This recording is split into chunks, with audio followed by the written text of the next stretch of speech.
ایک بزرگ جا رہے تھے۔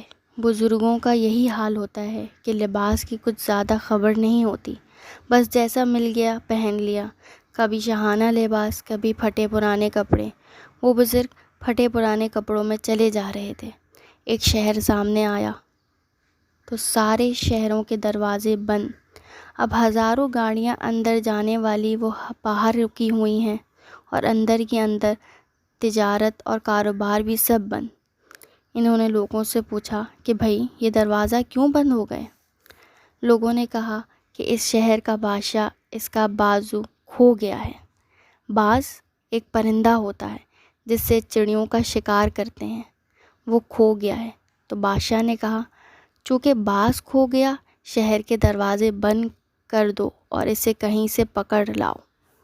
انہوں نے کہا کیسا احمق بادشاہ ہے، بھائی پرندے کو اس سے کیا مطلب کہ دروازے بند کیے ہیں، وہ اڑ کر باہر چلا جائے گا، اسے دروازے کی کیا ضرورت ہے؟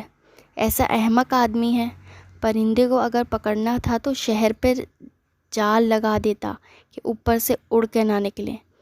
دروازے بند کرانے کی کون سی تک ہے؟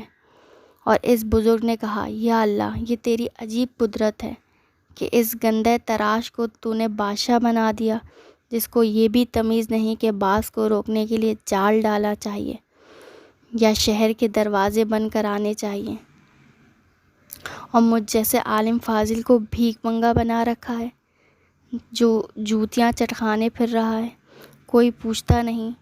عجب تیری قدرت ہے اور تیرا نظام کہ اس احمق سلطنت دے دی اور مجھے جوتیاں چٹکانے کے لیے چھوڑ دیا۔ اس بزرگ کے دل میں یہ وسوسہ گزرا۔